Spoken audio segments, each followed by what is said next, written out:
Greetings and welcome to another exciting episode of the Mr. Vanilla Show on YouTube. Do not click subscribe, do not do those things. What you should do is open up Algodoo. Today we're going to be looking at the behavior of an ideal gas, and we're going to model it. So what you will do after opening Algodoo is click on this icon, and this icon is the new scene icon. I, of course, will want a black scene, but you can choose whatever you like. In the left-hand corner then, we have a number of tool options. We are going to click on the box tool. Okay, and once you've done that, you can just drag around your box, and there it is. We can also then move the box around using the move tool.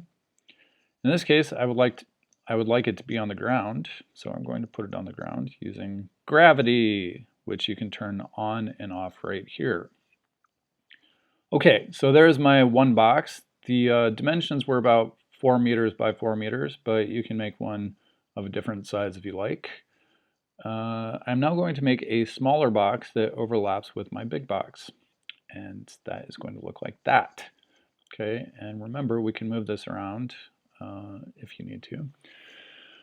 I'm then going to right-click my smaller box, and I'm going to go to Combine Shapes.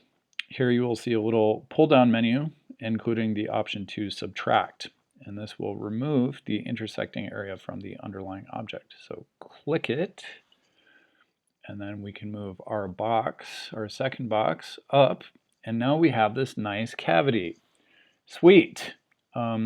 Note that at this point, if I start the simulation, my second box will fall down, and I don't like that. So I'm going to fixate it using the fixate tool. Okay, and you might as well fixate the other one too. So this will just pin them to the backgrounds so that they do not move when I start the simulation. There we go. Okay, the next thing we're going to do is create a whole bunch of little circles. Okay, and my little circle is going to be about that big. The dimensions do not matter too much, so don't worry about it. Again, the move tool is always going to be useful. Right, so the next step is going to be to clone this circle, and we're going to select and repeat the cloning process here. And it should not take too long to get a whole bunch of little circles due to the magic of exponential growth.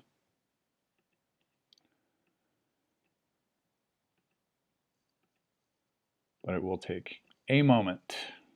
I want to keep them inside the box, so that's why I'm moving stuff around.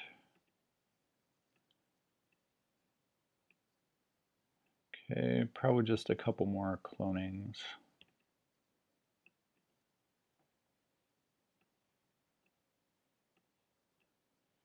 And maybe one or two more. Okay, one more, and then we should be good.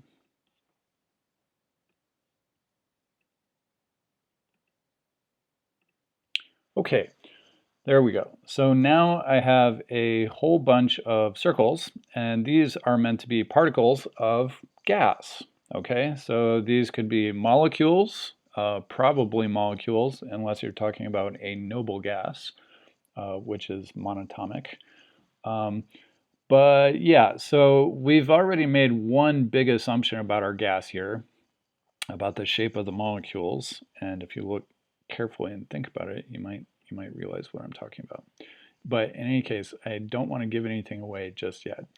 Your next move is going to be select all of your circles, and you will then note that we have a few options here. Okay, one of the important options that we're going to play around with is the material. Okay, so you have a number of options here, including friction, density, coefficient of restitution. Remember that we want to keep all of our particles identical. So when you play with their properties, make sure that you select all of the particles instead of just one. Okay, another cool thing that we can do here is change their velocity. So here we have 512 circles, and we can change their speed fairly easily. Note that this is going to make them all go in the same direction. Okay, this should be enough. One more thing.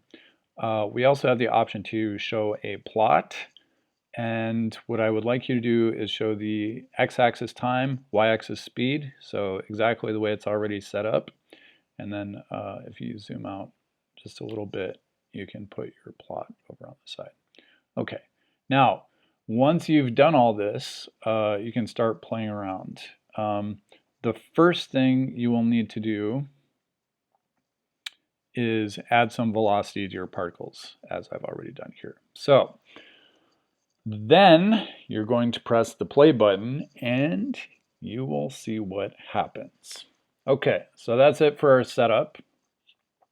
I'm going to stop the video and I would like you to replicate this. This video will be posted in Google Classroom so you can watch it as many times as you would like.